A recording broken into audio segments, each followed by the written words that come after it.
So, what if I told you that changing your financial future isn't about some one-off big decision? It's not about winning the lottery or finding that secret stock tip.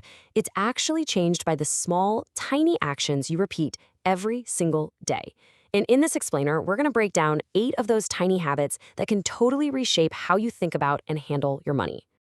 You know the feeling, right? It's that cycle. Payday comes, you feel pretty good, and you tell yourself, okay, this month I'm going to save more. But then, bam, rent is due, the bills start stacking up, and oh yeah, those subscriptions you kind of forgot about are just quietly draining your account. And then before you know it, you're right back where you started, wondering, where did it all go? And here is the most important thing I want you to hear. If you feel that way, it is not your fault. You're not bad with money, and trust me, you are not alone. The real issue is that nobody ever really taught us how money works. I mean, we learned algebra in school, but not budgeting, not investing, not how credit works. So we're all just kind of guessing, right? We're reacting to our finances instead of actually being in control. But here's the good news. We can absolutely change that. And not with some massive, complicated system, but with small, daily actions. See, financial freedom isn't really about being rich. It's about being intentional. And that intention, when you practice it through these tiny little habits, well, that's what separates the people who feel free from the ones who feel stressed. Okay, so let's start with the foundation.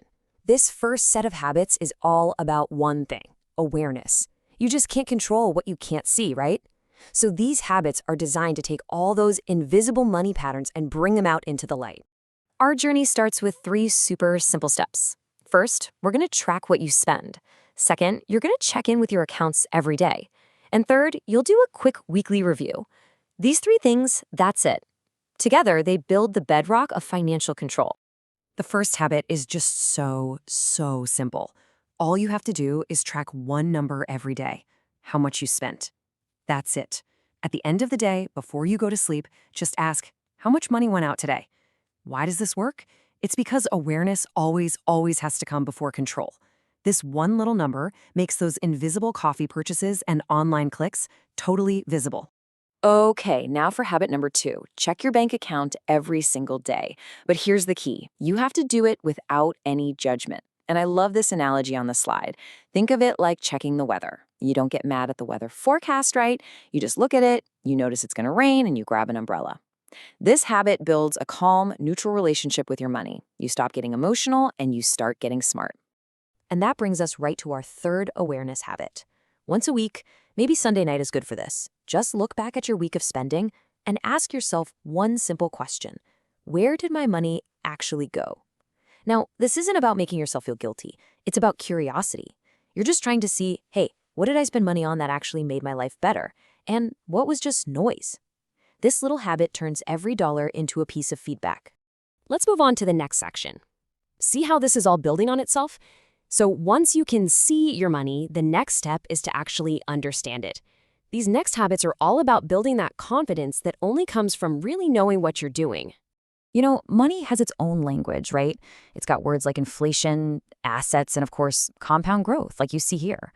And when you don't speak the language, it's really easy to feel intimidated. So the habit is simple. Try to learn one new money word a day. For instance, once you truly get what compound growth means, that your money can make its own money, it completely changes how you see every single dollar you save. This isn't just about facts, it's about building the confidence to make smart choices without being afraid. I mean, think about how much time you spend scrolling through your phone every day. Now, what if you made this one simple switch?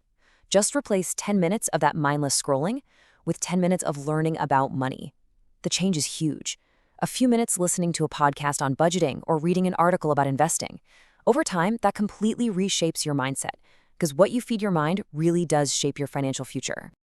Financially smart people, they just think differently. They zoom out. So the next habit is to start thinking long-term. Before you make a purchase, ask yourself this: what will this cost me in 5 years? And what could this give me in 10? This little bit of mental time travel is so powerful, it actually forces you to change your behavior today. Okay, so we've got awareness and we've got knowledge. Now it is time for action. This next set of habits is all about making direct, tangible moves with your money. So most people, they try to save whatever's left over at the end of the month. But let's be honest, usually there's nothing left. The habit that completely flips this around is to pay yourself first. The second you get paid, before you pay a single bill, before you buy anything, you move something to savings. It doesn't matter if it's just 1%. The amount is not the point. The point is the identity you're building. You're telling yourself, I am a saver. I put my future first. Impulse spending. It's such a quiet killer of our finances, isn't it? It's that little voice that whispers, go on, you deserve this. So here's a super simple but incredibly effective rule. For any purchase that isn't a total necessity, just wait 24 hours. Put it in your online cart, but do not check out. Close the tab. In those 24 hours, that emotional rush just fades away, logic comes back, and you'll realize, more often than not, you never really needed it anyway. So, we've covered habits for awareness, for knowledge, and for action. But what is all this really about? Well, this last section gets to the true goal behind all of this. Because when you really boil it all down, the budgeting and the saving, that's just the tip of the iceberg. The real change, the real work is all happening underneath the surface. This whole journey, it isn't just about stacking up more dollars in an account. No, it goes much, much deeper than that. And this, right here, this is the ultimate truth of this whole thing. Financial literacy isn't actually about money. It's about self-trust. It is that deep down belief that you are capable of managing your own life. And that belief, it's not magic. It's built brick by brick with every single tiny promise you keep to yourself through these habits. So I want to leave you with one really important question. Take a second and really think about this. If your financial habits stayed exactly the same for the next 5 years, would you be happy with where you'd end up? If that answer is no, then today is the day that matters most. Not next year. Not when you get a raise. Today. And please don't try to do all of this at once. Just pick one habit.